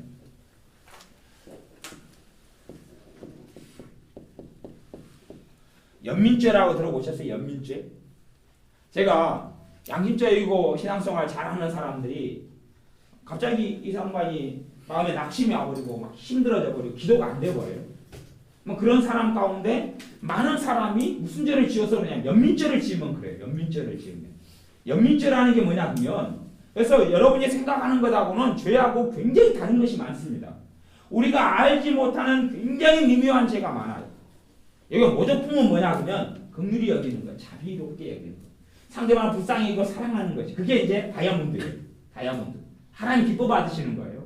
그런데 유사품인데 심각한 잘못이 뭐 연민하는 거, 연민하는 것이 여러분이 내가 가장으로서 아내나 아니면 아이들을 이렇게 행복하게 해줘야 될 책임이 있는 것처럼 느껴져요. 원래가 다 그렇잖아요. 근데 내 아내가 행복하지 못해요. 내 자식이 행복하지 못한 걸 발견했어요. 아니면 학교에서 내 자식이 굉장히 고생하고 사는 걸 발견했어요. 굉장히 양심이 민감하고 예민한 아빠로서 아이들이 너무 짠하고 불쌍해요. 아이들이 짠하고 불쌍해요. 우리 교회 그 정사의 사모님도 그래요. 애들이 쌍둥이 지난번에 봤잖아요. 쌍둥이인데 얘들을 유치원에 데려갔어. 이제 5살짜리 유치원에 데려갔어. 유치원에 데려가니까 누구하고 헤어져야 돼? 엄마하고 헤어져야 되지. 그 얘들은 유치원에서 가서 이제 이해해야 되고 이제 엄마는 또 떨어져야 돼. 얘들이 울죠. 떠나기 싫다고. 엄마는 떠나기 싫다고. 그러면서 엄마에게 뭐가 들어와요? 애들에 대한 연민이 들어와요. 연민. 너무 짠하고 불쌍하거든. 너무 짠하고 불쌍해. 떨어뜨려 놓기 싫은데 짠하고 불쌍해. 그러면서 문제가 뭐냐 그러면 영적인 상태가 안 좋아져 버려요. 주님의 기쁨이 이루어져 가버려요. 우리가 죄를 하는 것을 잘 알아야 돼요. 죄가 나타나면 성령님의 역사가 소멸된다는 사실. 죄가 뭔지를 알려면 간단해요. 주님이 주신 화평과 평강이 깨져버리면 죄를 지었다는 사실이에요. 주님이 주신 기쁨이 사라져버리면 죄를 지었다는 거예요. 죄를 지은 다음에는 기도가 잘 돼요? 안 돼요? 잘 안 돼요. 기도를 해보면 잘 안 되면 죄를 지었다는 사실이에요. 시간이 지나면 잊어버릴지 몰라도 죄는 죄로 그대로 남아요. 죄는 기도가 안 되게 만들어요. 솔직히 부부싸움 한탕 진하게 했어요. 막 그냥 심하게 싸웠어요. 그 다음에 기도하려면 기도가 됩니까? 안 됩니까? 안 돼요. 친구하고 한판 싸웠어요. 싸운 다음에 기도하려면 됩니까? 안 됩니까? 안 되잖아요. 왜냐하면 죄이기 때문에 그래요. 죄이기 때문에. 근데 우리가 싸우는 것은 쉽게 죄인 줄 깨닫고 알아요. 싸웠으니까 죄잖아. 회개가 된단 말이에요. 그런데 내 자식이 짠하고 불쌍해서 어떤 때는 그래요. 어떤 때는 저도 그런 적이 있어요. 제 형제가 있는데 친형제가 너무 어렵게 살고 힘들게 사니까 내 형제가 너무 어려운 것 때문에 내가 너무 힘들어요. 너무 불쌍하니까. 근데 내가 도와줘야 되겠는데 내가 도와줄 형편도 없고 돈도 없고 뭣도 없는 거예요. 너무 불행한 모습을 보고 너무 마음이 아파요. 그래서 밤을 새웠어. 너무 마음이 아프니까 너무 아파요. 좀 더 잘 먹고 잘 살고 행복하고 좋았으면 좋겠는데 불행하니까 너무 힘들거든요. 그리고 시간이 지나서 기도하려고 해요. 기도가 되겠어요? 안 되겠어요? 기도가 안 돼요. 연민이라는 게 왜 연민이 죄가 되냐 그러면 저 사람의 인생의 짐은 누구만 짊어질 수 있어요? 우리 주님만 짊어질 수 있어요. 내가 서로 짐을 질 수 있는 것하고 그 인생을 행복하게 해주는 책임은 사실은 내가 할 수는 없는 거예요. 내 인생을 내가 스스로도 행복하게 못 만듭니다. 그렇게 만들 수 있는 것처럼 보일 뿐이지 진정한 행복은 우리 주 예수님께 있는 것이지 우리에게 있는 게 아니에요. 근데 내가 내 아내를 행복하게, 남편을 행복하게, 자녀들을 행복하게 만들고 그들의 인생을 책임져 주려고 해요. 그러다가 누구 자리에 서냐 그러면 내가 주님의 자리에 서요. 주님의 자리에 서. 내가 주님의 자리에 서서 안타까워해요. 내가 주님이 해야 될 일을 내가 하고 주님의 짐을 내가 짊어지고 있다 그거예요. 우리에게 주신 정상적인 자기 십자가를 지고 나를 따를 것이라는 정상적인 십자가가 아니라 주님께 맡겨야 될 주님의 짐을 내가 짊어지는 것이. 그 다음에는 기도가 안 돼요. 연민이라는 건 굉장히 미묘한 죄. 하지만 꽤 많은 사람들이 연민으로 인해서 죄를 짓습니다. 흔하게 짓는 연민은 자기 연민이지. 자기 연민. 자기가 너무 짠하고 불쌍해요. 자기가 스스로 볼 때 너무 안 됐어요.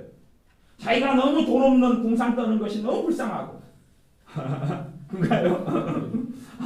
또 자기가 너무 얼굴 생김새를 보니까 얼굴이 너무 못나서 불쌍하고 또 자기가 인생을 5년 뒤 10년 뒤를 바라보니까 너무 짠하고 불쌍해. 왜 10년 뒤에도 소망이 없거든. 5년 뒤에도 소망이 없거든. 그렇게 보니까 너무 짠하고 불쌍해. 연민해요. 봐보세요. 주님이 계시니 주님께서는 내가 너희에게 장래에 소망을 주려 합니다.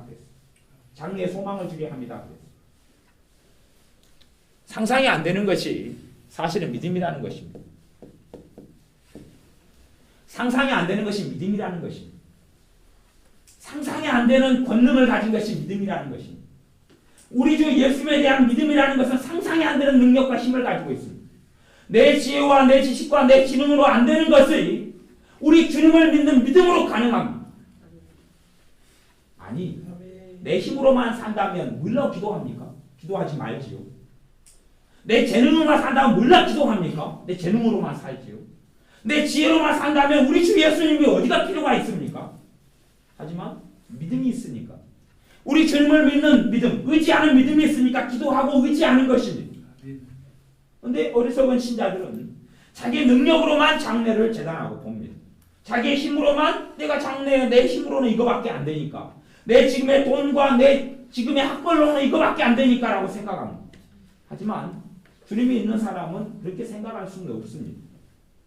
주님이 없는 사람같이 살아가는 사람은 스스로 보기에는 메뚜기 같다라고 말하지만, 주님이 있는 사람은 아니다, 저들은 우리의 밥이다라고 이야기합니다. 민수기에 보면 그렇게 하나님께서 이야기했습니다. 내 귀에 들린 대로 너희에게 그대로 해주겠다. 너희의 입에서 나오는 그대로 내가 너희에게 해주겠다 그랬어요. 하나님 백성에게 하나님께서 하신 말입니다. 하나님, 우리가 비참하게 이리 죽어갈 겁니다. 좋아, 너희들 다 죽어, 너희 말대로. 아니, 하나님은 그렇게 하셨어요, 역사적으로.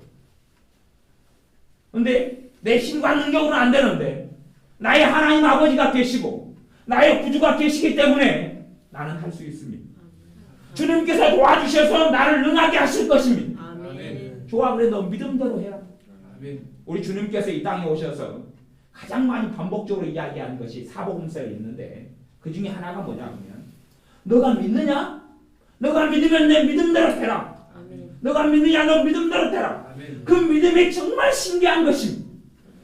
믿음의 근거는 하나님의 약속의 말씀입니다. 아멘. 하나님의 약속의 말씀이 우리의 믿음의 근거입니다. 그래서 오히려 하나님께서는 무능한 자, 부족한 자, 어리석은 자를 불러서 지혜로운 자, 유능한 자, 능한 자를 폐하려 하시며 꾸렵게 하려 하신다고 말씀합니다. 그런데 신자가 세상에 너무 길들여지면 학벌로 살려 그러고, 외모로 살려 그러고, 재능으로 살려 그러고, 돈으로 살려 그러고, 믿음으로 사는 길을 걸어가거나 선택하지 않습니다. 하지만 우리는 믿음으로 사는 길을 걸어가고 선택해야 됩니다. 아멘. 믿음으로 사는 길을 걸어가고 선택해야 돼요. 아멘. 내가 정말 믿음으로 살아가고 있느냐, 아니면 불신앙으로 살아가고 있느냐. 내가 믿음으로 사는 사람이냐, 불신앙으로 사는 사람이냐.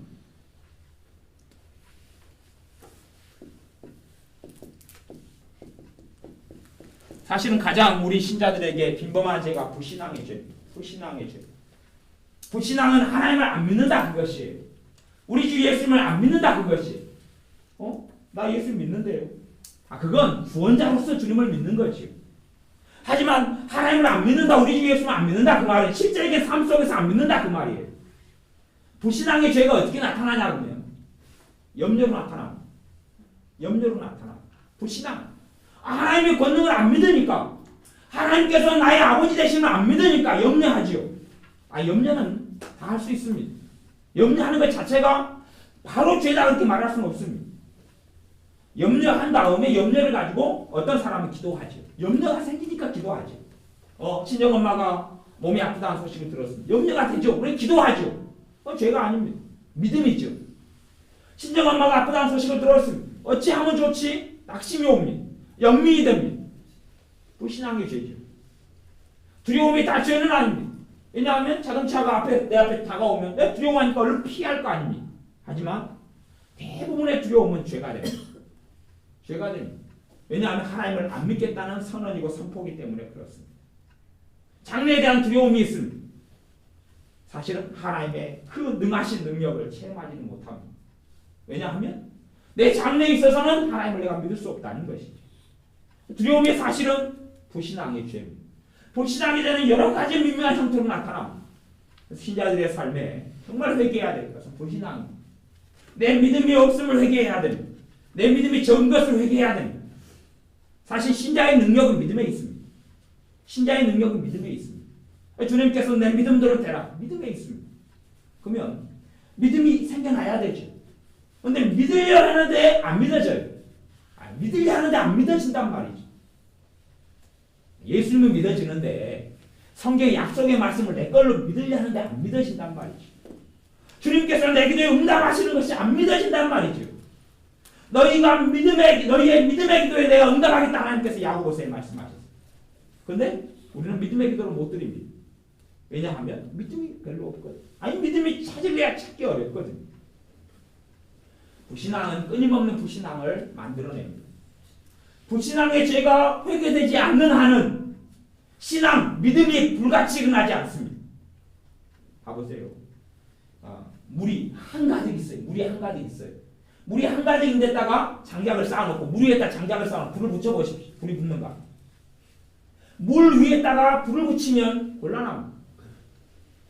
물을 버리고 치운 다음에 그 다음에 장작을 쌓고 불을 붙여야 되겠죠. 그것처럼 내 불신앙의 죄가 가득한 상태에서 내가 믿음의 삶을 살려 할 때 사실 그거 가능하지 않습니다. 불신앙의 죄를 먼저 처리하고 회개해야 됩니다. 불신앙의 죄를 회개해야 됩니다. 그럴 때에 성령님께서 믿음으로 우리를 불같이 일으켜 주시고 세워 주십니다. 그래서 우리에게 뭔가 필요한 게 있으면 반대되는 부분에 내가 그 부분에 죄가 있지 않느냐 나를 돌아보아야 됩니다. 그리고 죄를 가지고 주님께 나아가야 됩니다. 그리고 어떤 죄를 통해서는 마귀가 틈을 탄 부분들은 내 힘으로 안 되니까 우리 주님을 의지하여 마귀와 대적해야 됩니다. 어떻게 하면서? 회개하면서 마귀와 대적해야 됩니다. 그리고 가능하면 마귀를 쫓아내는 그러한 능력 행하는 은사를 가진 사람들의 기도를 받고 도움을 받으면 효과적이고 좋습니다. 내가 스스로 마귀를 대적하고 싸울 때는 회개가 동반되지 않으면 마귀는 쫓겨나가지 않습니다. 회개가 동반된 가운데 기도해도 내 믿음의 능력, 내 믿음의 기도만큼 마귀 역사가 사실은 물러가거든요.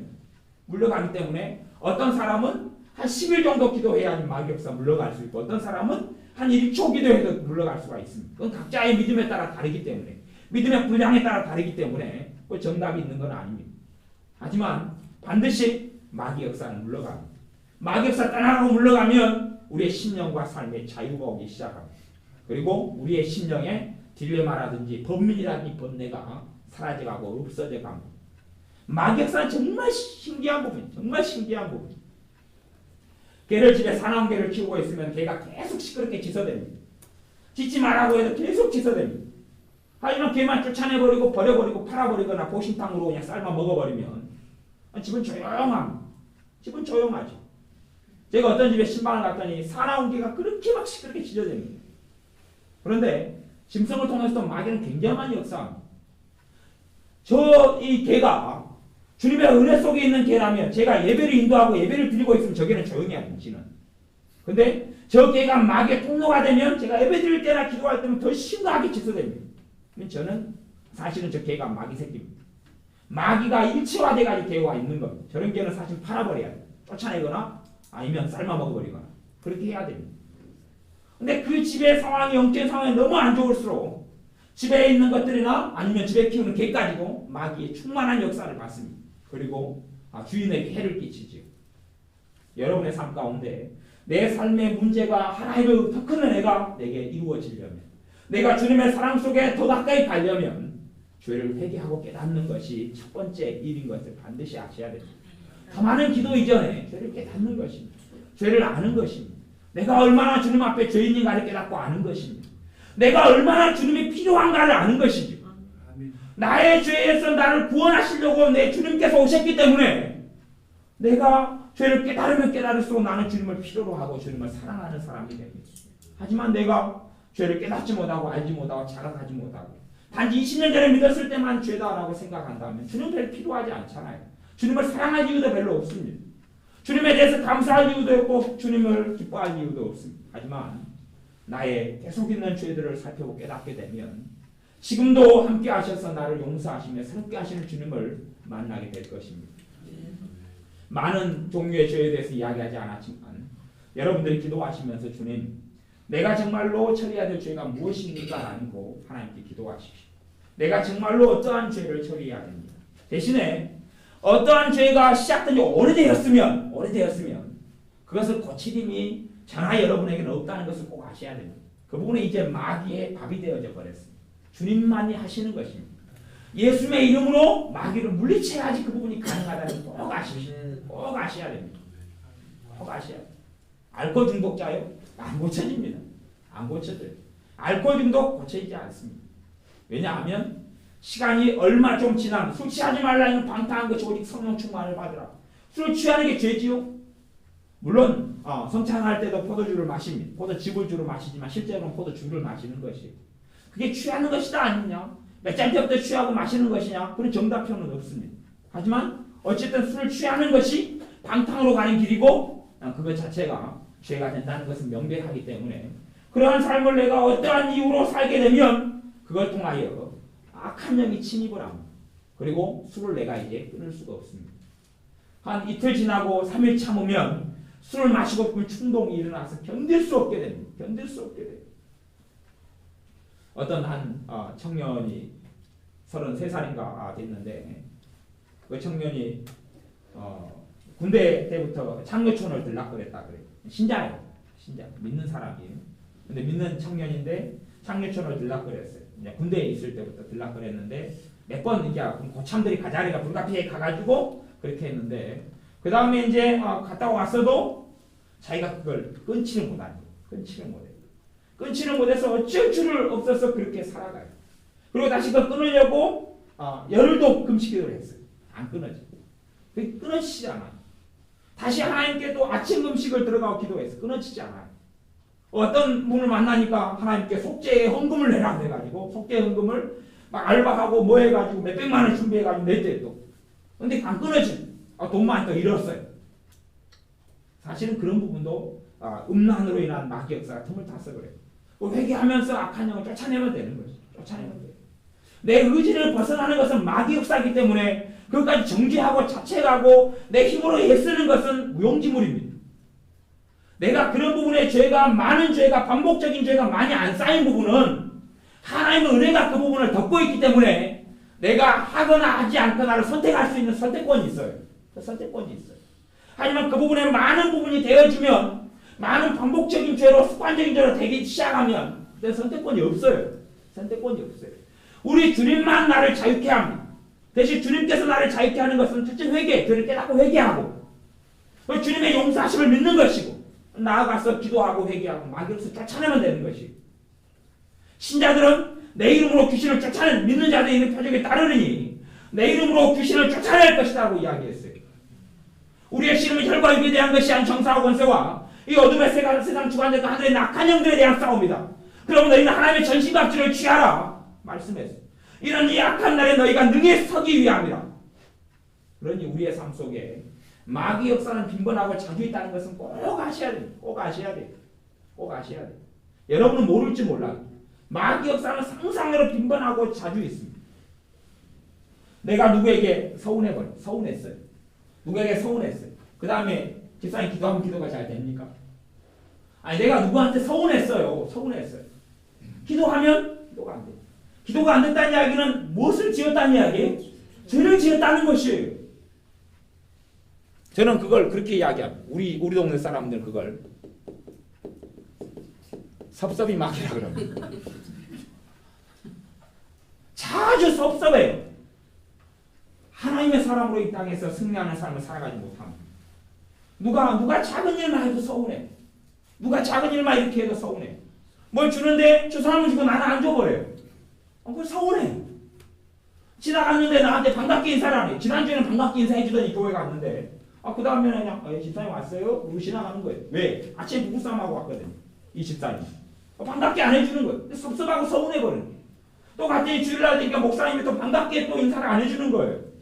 집사님 왔어요? 그리고 많은 거예요. 그냥. 또 왜 목사님도 아침에 또 사모님하고 한바탕 하셨거든요. 제 마음이 안 좋으니까 반갑게 못 하시고. 그러니까 섭섭하게 그런 거예요. 섭섭한 것이 계속 반복돼서 이게 심각한 죄라는 걸 알아야 됩니다. 심각한 죄예요. 서운함이 반복되는 사람은 죄가 많아지고 그리고 그런 부분을 회개하셔야 됩니다. 회개해야 돼요. 죄라는 게 어떻게 할 수 있느냐? 죄 진단 기도해보세요. 기도가 안 되면 죄. 내가 보통 기도하는 상태가 유지가 되면 그런 심각한 죄가 들어오지 않았다 그런 것이에요. 그런데 내가 얼마 전 1분 전에도 기도가 됐는데 서운한 일이 하나 있은 다음에 기도를 하니 기도가 안 된다. 그러면 죄를 지었다는 것이고 하나님을 기쁘게 하지 못하고 마귀를 기쁘게 했다는 것이에요. 그래서 그때부터 죄를 통하여 사단의 역사가 시작되는 거예요. 기도가 안 되죠. 기도가 막히죠. 여러분들이 그렇게 여러분의 삶 속에 자주 반복되는 것은 실제로는 회개도 반복적인 회개가 필요하다는 것을 이해하고 아셔야 됩니다. 왜냐하면 한 번의 단회적인 회개로는 가능하지는 않은 경우가 꽤 많아요. 좀 어려운 이야기여서 뭐 그런 거에 대해서는 자세히 다루지는 않겠습니다. 여러분들이 그렇게 죄를 깨닫고 회개하는 내 삶 속에 습관적으로 내가 반복적으로 짓는 죄들은 반드시 회개 기도하면서 마귀하고 대적하고 싸우는 두 가지를 병행을 해야 됩니다. 습관적이지 않은 것은 그럴 필요는 없습니다. 간혹가다 한 번 있는 것은 우리의 연약함으로 인한 죄입니다. 근데 실제로 가장 심각한 죄가 되는 게 있는데 그건 대부분의 신자들은 거의 짓지 않습니다. 어떤 죄냐 하면 굉장히 고의적이고 악의적인 죄. 고의적이고 악의적인 죄가 있어요. 고의적이고 악의적인 죄. 죄가 크게는 제가 두 가지로 봅니다.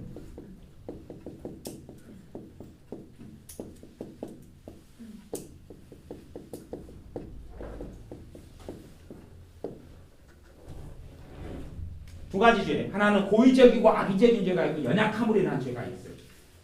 연약함이라는 것은 내가 사람의 육신을 가지고 있으니까 남자로서 이쁜 여자가 미니스커트를 입고 지나가면 그런 생각이 듭니다. 얼어 죽겠다. 겨울이잖아요. 여름에는 이쁘다 그러고 겨울에는 제가 불쌍하다 그런 생각이 듭니다. 여름에는 정말 이쁜 여자가 미니스커트 입고 다니면 눈이 돌아가요 안 돌아가요? 다 돌아갑니다. 여자 돌아가죠. 여자가 돌아가는데 남자가 왜 안 돌아갑니까? 근데 지난번에 제가 우리 교회 애들이랑 해변에 등산 갔다가 지난주에 갔는데 애가 미니스커트 입고 나왔어요. 중학생이가 되는 거야. 남자애라고 나왔어요. 그래서 우리는 다 봤습니다. 불쌍하다. 이 겨울에 남학생 마음에 들려고 저 추운데 미니스커트 입고 나왔는데 근데 이 우리의 연약함을 입고 있기 때문에 그런 아름답고 이쁜 것이 보이면 눈이 돌아가요. 그건 연약함으로 인한 죄다 그럽니다. 근데 고의적이고 악의적인 죄는 뭐냐 하면 우리가요 직업을 선택합니다. 사기꾼 직업을 선택합니다. 친구가 돈이 1억이 있습니다. 내가 저 1억을 내가 먹어버리려고 친구에게 접근해서 거짓말하기 시작합니다. 1억을 뺏어내려고. 그것이 고의적이고 악의적인 죄다 그런 것이. 근데 신자들은 고의적이고 악의적인 죄를 거의 짓지를 않습니다. 고의적이고 악의적인 죄를 좀 지으면 그때부터 그 사람은 사실은 불신자입니다. 그때부터는 그 사람의 주인을 부인한 사람이 되어버리고 맙니다. 그런 경우는 히브리서에 이제 그런 부분이 나와 있습니다.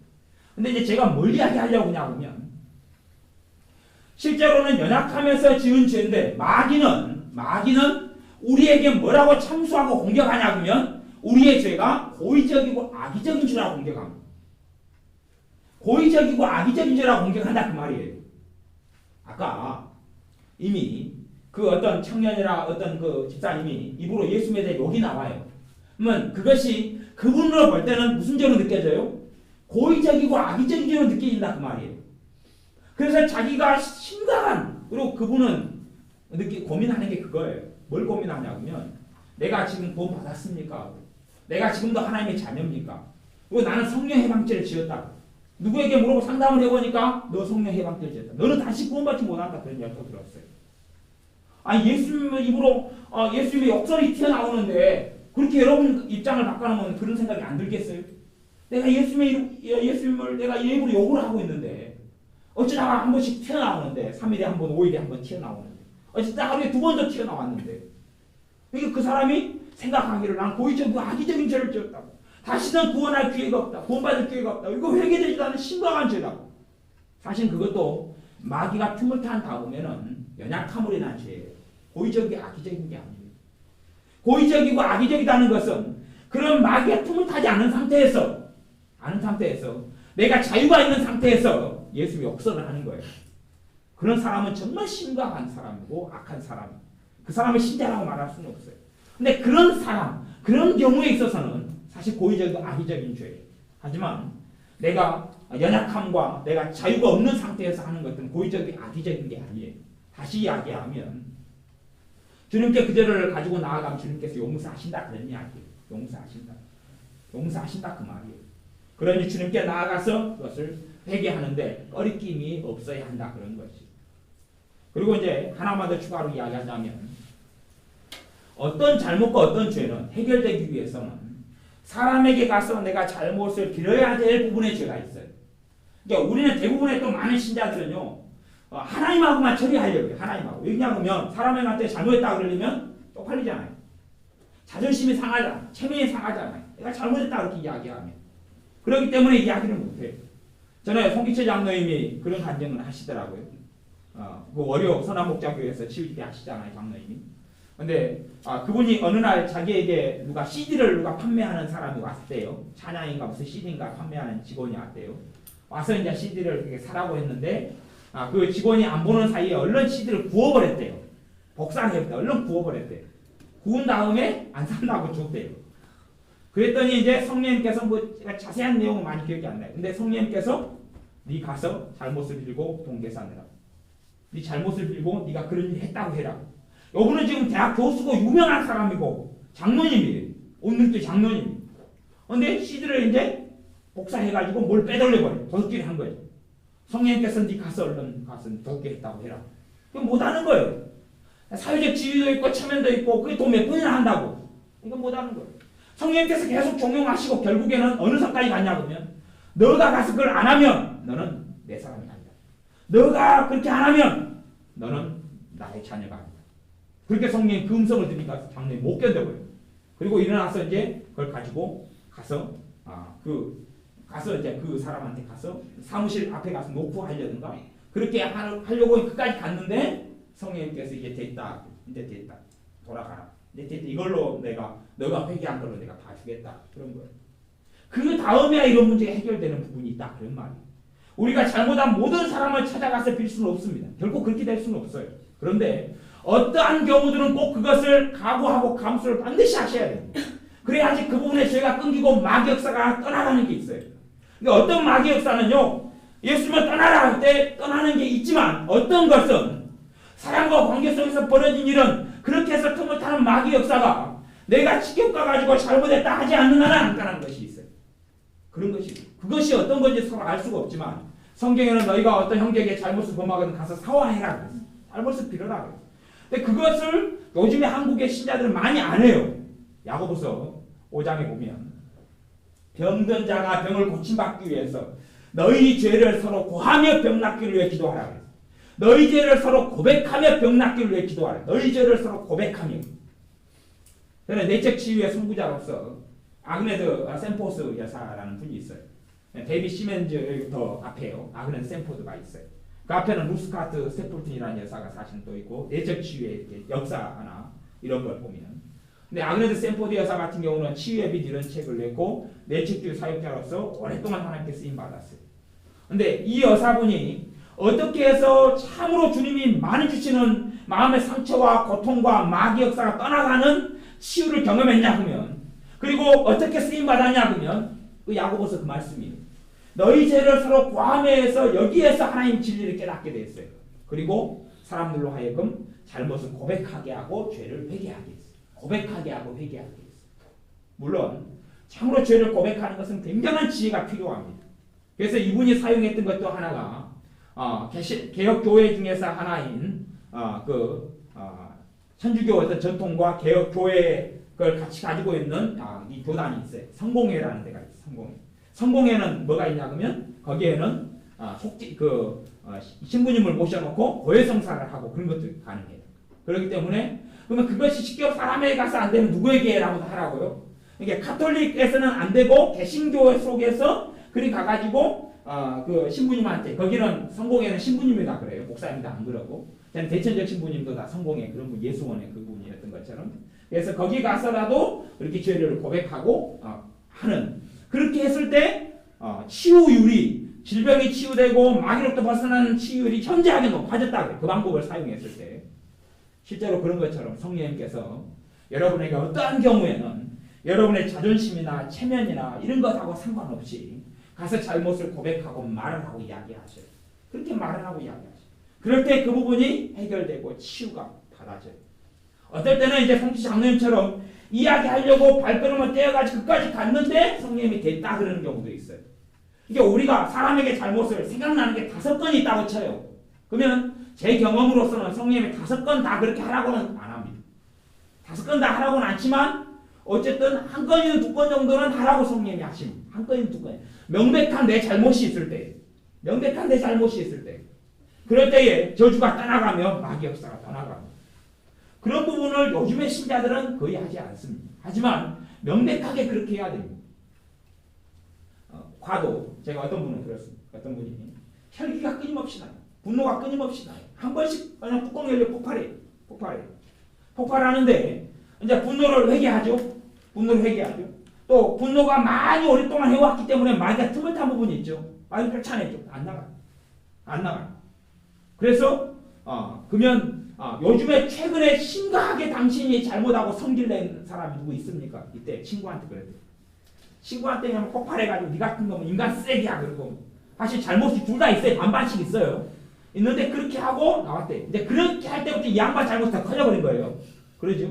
인간 쓰레기로서 친구가 잘못한 건 아니고 그냥 인간적으로 잘못한 거예요. 근데 인간 쓰레기라 그러고 뛰쳐나오고 그냥 니하고 관계를 의절한다 끊는다 그래가지고 열흘 동안 전화도 않고 연락도 않고 꼴도 안 받고 그랬대. 믿는 사람으로서 그랬어. 근데 분노가 습관적으로 이렇게 터져나오기 시작하는 경우에 그러니까 그 경우에 그분이 가서 용서를 빌도록 그렇게 했어요. 제가 겪었던 건 아니고 이제 책에 있는 거예요. 용서를 가서 빌었어요. 용서를 가서 이제 빌는 것은 이제 어떤 목사님에게 들어가지고 직접 친구한테 가서 내가 정말 잘못했다.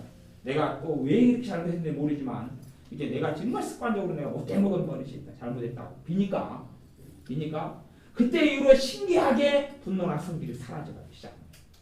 그 뚜껑이 한 번씩 열리고 그냥 그래서 김이 나오고 그리고 막 불꽃이 비해서 막 파이어로 튀쳐나가는 게 그런 게 이제 사라져버려요. 마귀 역사가 떠나가 버린 것이.